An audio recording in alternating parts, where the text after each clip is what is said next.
Мінекей, Ибрахим деген бауырымыз осы қорымызға келіп өз үлесімді қосам деп қанша уақыттан бері еңбектеніп жинап жүрген мындай садақа жәшігі бар екен.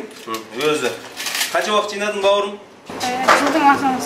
Жылдың басынан бір 4-5 айдан бері еңбектеніп өз үлесін мектепке жол қайырым жобасына атсалысуға келіп отыр. Бисмилля мін. Кішкентайынан бақсы жігіттеріміз көп болсын. Кән, өзің төңкердің мәжен. О, машалла. Бұл еңбек қой. Бұл 5-10 теңге көптеген отбасыларға көмектеседі. Ибрахим деген балаңыз осы мұқтаждарға копилкасын ашып, иншалла бір дұға жасап жіберсеңіз, садақамды беремін деп Алла разы болсын. Өзің елің бе, Ибрахим? Атаман кішкене болсын. Атаман кішкене болсын. Атаман қосқан, атаман қосқан жоқ ау. Мен біліп отырмын ау. Атаман саған мороженое алып жеді, пепси, кола алып жеді деген ақшалардың барлығын жиып, өзің қанша мороженое жегің келсе, фанда ішкің келсе, балымызақ жегің келсе, барлығын қиып, осы мұқтаждарға бір елім жедім ғой, Ой, машалла. Алла малыңа, жаныңа, өміріңе береке берсін. Қайырлы іске қол жүрген барлық бауырларымыздың еркін жүздерін жатыр. Барекалла Ибрахим, барекалла болған. Қатарың алды ол. Машалла, садақа өмірді сақылады.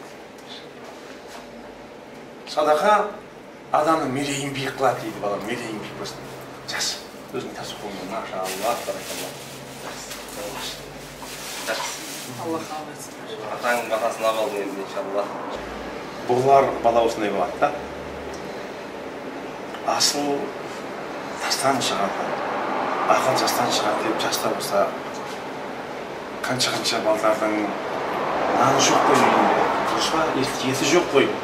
Соны ойлаған Ибрахим сияқты ұрпақтарымыз, перзенттеріміз көп болсын жігіттер, машалла. Өте сенің қатты қуандым балам. Бұрығың не? Найман. Машалла, қара кірек қабанға, не деген сол ұрпақ, Наймандылар не деген жас қалып қойған. Мектептің мұғалімі бірінші кластың балаларына экскурсияға шығамыз. 1 теңгеден алып келіңдер. Ол 1 теңге әзірге 100 теңге тұрады. 100 теңгеден пұл жегіңдер дегенде жас бала пұл тауылмай келеді. Басы салбырап отырса, ұстазы сұрақ қояды. Жеңіл сұрақ қояды. Сұраққа жауап берсе, міне саған 100 теңге деп береді. Сол бір күні жаңағы бір жігіт ұстазын іздейді ғой. Ұстазы подъезден алып болады, пенсияға шыққан, дүниесі жоқ, ештеңесі жоқ. Еліне қайтамын деп тұрған болады, жаңа Рашид деген жігіт шақырады ғой. Дегеннен кейін танымайды, ұстаз сіз мені танымайсыз дейді. Мына тұрған машина сіздікі дейді. Жаңа жігіт. Қуандыңыз ма десе, қуандым десе, бірақ сіз мендей қуанған жоқсыз дейді. Сіз маған 100 теңге бергеніңізде мен қандай балдармен бірге экскурсияға барғанымда қуанғандай әлсіз қуанған жоқсыз дейді. Анау тұрған коттеджді білесіз ба? Көрдіңіз бе? О да сіздікі дейді. Қуандыңыз ба десе, қуандым десе, бірақ сіз мендей қуанған жоқсыз. Бірінші класстағы уақытында. Енді 20 мың мадан банкіңізге және мынанша миллион ақша доллардан сап қойдым. Қуандыңыз ба десе, сіз мендей қуанған жоқсыз дейді. Сол сияқты мына сумкаларды, сумкасы жоқ балдар мектепке қалай барамын деп отырғанда, мынаны Жаннатул Фирдауси қорының жігіттері бар бергендеше, машалла, о жігіттер сөйтіп қуанады. Себебі мектепке бару деген нәрсе былтырғы сумкамен, жыртық сумкамен, сумкасыз бару деген өзінің алдында, жолдастарының алдында қаншалықты өзін төмен санайды.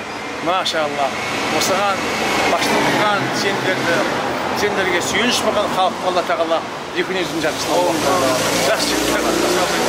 Жаңағы айтқан жігіт әлемдегі ең бай Рашид, Ислам банкін құрған, құрушы болған, әлемде ең көп мыңдаған, 100 мыңдаған құрмасы бар Рашид болады. Жаңағы жас бала көрдіңіздер ме, иншалла.